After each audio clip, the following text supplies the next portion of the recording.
Of all the Hmong ceremonies and traditions within our culture, there is perhaps none more important than that of a funeral for the Hmong individual. We believe that a proper funeral will guide our spirits back to our ancestral home, where we will be reunited with our family members and await reincarnation. However, since arriving in the United States, the Hmong funeral has grown more elaborate and also more expensive. So expensive that it's become a major concern for Hmong families across the country. So this begs us to ask, why are Hmong funerals so expensive, and what can we do about it?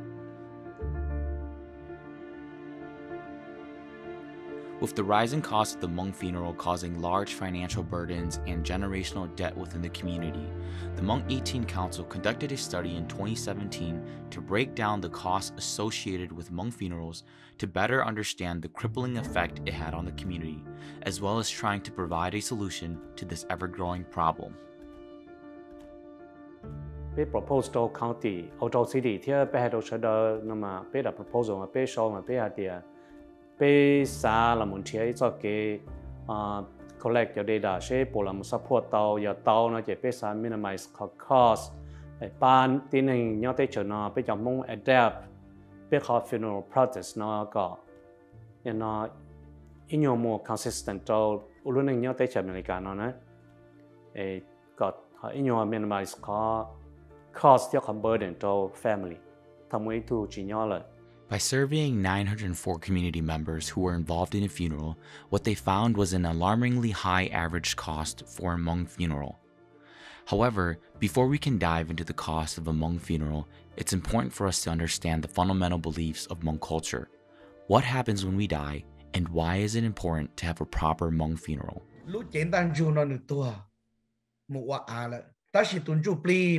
Nếu một thâu thia tất cả trò lũ chế là ổn định. Giờ linh đó là chế lũ chế mà tua lại. Ta chỉ tụ pli, yo sa tụ pli tất cả một thâu thia. Chế tụ chỉ tới kế thì liệu chủ là preparation nếu một thu một tụ cái một xóa ya là guide the soul and the spirit back into the ancestors' land so that the soul's not missing. Giờ tụ soul nếu một yếu cái nữa lost rồi nè. Chỉ nếu tất cả là communication cho trên descendant nó chỉ tôi là trên communicate chỉ giờ mò giờ nữa mò là tôi sẽ được thiết bảo xứ này chỉ sát nó don't want that sát nó want to make sure that her sacred mà giờ khó thì tao kể rồi trong cả nữa một support sai giờ ra căn tu sửa giờ là khi tôi luôn bảo đi thế là khi tôi sâu nè là khi tôi sâu hả thì cái luôn bảo đi những tôi là thì có tàu Asia mong to the next one. Cái linh đó nó ra tới cái thế ra các tu sĩ mà nó very similar. Nếu là kia đó tu sâu thì lỡ, có là sao cho đã chế nó có thì đã chế chỉ bu mù nó là đã chế thì việc họ cần tới nó đã hậu ta. So cho nó chỉ là ít cho ritual to clear to tu sâu thì look, it's time for you to go. Eka tu so ne tele detached to lumbari thì nó lumbari tua la cái này yo tamo tu so sala mo ka support sa ya.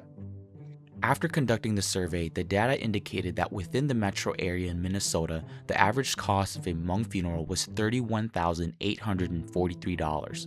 Of that $31,000, $16,000 made up the funeral home's basic service fee. Next, religious-related costs such as joss paper, incense, and remembrance items came in at $5,596. Followed by hospitality items, which include food, snacks, and drinks, at $7,300. Lastly, alcoholic beverages made up the final expense at $2,825. Nó chỉ do lên đó nó tây gì nên tôi chỉ mua tập bếp lo chột xe. Chỉ bây họ chỉ mua social pressure thế, chỉ mua là tầm một cái một dài, chỉ thở và cho mấy tủ lầu mua tủ lầu là bỏ chơi ta chỉ cho nên chọn nhẹ mua lợi thế là mua lại từ 3 chỉ tàu tên mình tôi mình nhọ 3 chỉ tàu cho nên gì thế, nó chỉ bỏ thì còn đời ấy khó ôi còn bơ này tôi chế nên nhắm lọt téจะ chọn nhẹ ít tu năng từ tua bây chỉ mua lại là bên này tu bùa sữa là tài lúc funeral là chúa cha tu chỉ mua lại là bên nào rau sữa tài lúc funeral chúa cha nào tôi thấy cho nó ít tôi nói từ tua mà yo nó chừng non chê cho cả cho tôi nhà nữ muốn ít luôn sẽ vô ít luôn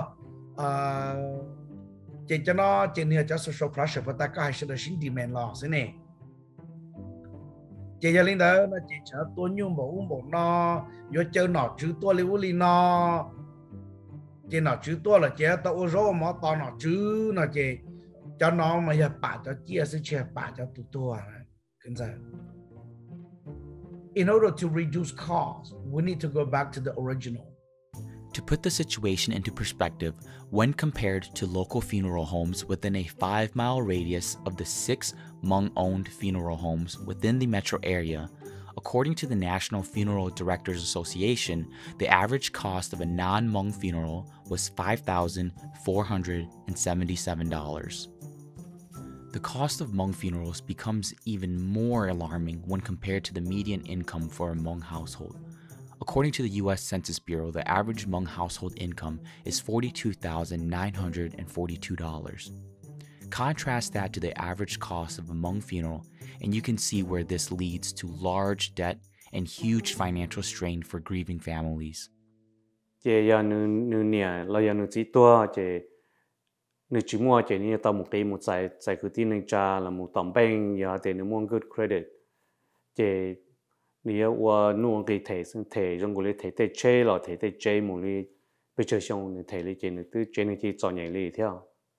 chỉ một thể chơi nên chỉ ý sĩ nên từ cứ chỉ tao bé bao nhiêu xe chia thế này chỉ những chọn nhảy đi theo chỉ từ 3chỉ tao cho mình tôi nhiều một cần tao theo chỉ trong cái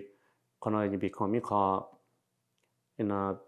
issue trong nó chơi nên cho mình tôi mình nhỏ đi 3chỉ tàu chạy trong phương phong ca đi thế này thì còn là như khó nó ta mừng lo hồ Pelu community cho issue nó mà là phong độ từ clan leader từ spiritual leader thế cho mình nhỏ I saw so many cases that cho mình resist cho nó cho họ perspective họ expectation chỉ cho nó cho threat thì ok giờ là chỉ nên ôn phải chỉnh này qua ôn này chỉ tông chơi một phải chỉnh qua they should not do that cái giờ tụi client leader cái giờ tụi cho nó cho khoa lời mà cái chủ yếu cho mình nhỏ giờ thì là mua mình mọc đông là giá cái increase energy but you should also not do what you think cả tông chơi mua ta chỉ tụi bóng nhẹ cho mình nhỏ này I have a lot of family come to me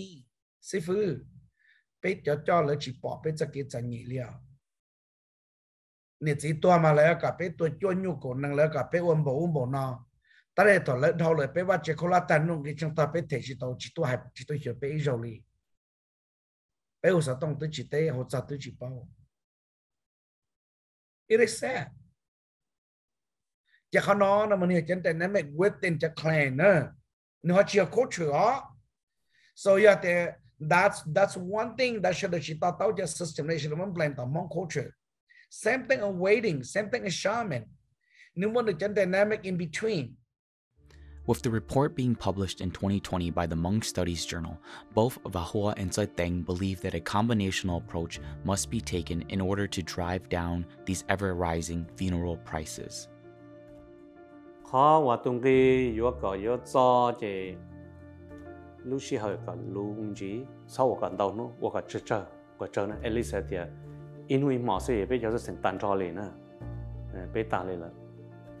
chỉ giờ sau lúc xí hơi chỉ被抓không nó hậu xí cái nó cái hậu chỉ để chờ là被tổ抓thế để chờ được họ kỹ hàng lại thế chỉ被抓到xí hơi chỉ thứ cho tàu rô món nọ chỉ còn là thứ hai nhiều hồ rồi chỉ thứ cho nhiều là còn là tôi yên chừng kỳ được bây theo đó là mà compare từ lý ta xin nó nè yên phân gì đó giờ bây là một reduce cho cost là gì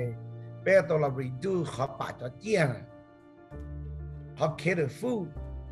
thì họ social pressure nó sao quá bây giờ cho tụ sư họ necessary tụ giá trị ra tới cái ra càng tụ xia càng chắc càng mà càng sâu nó họ ino nó upload của tao ino nó upload của tao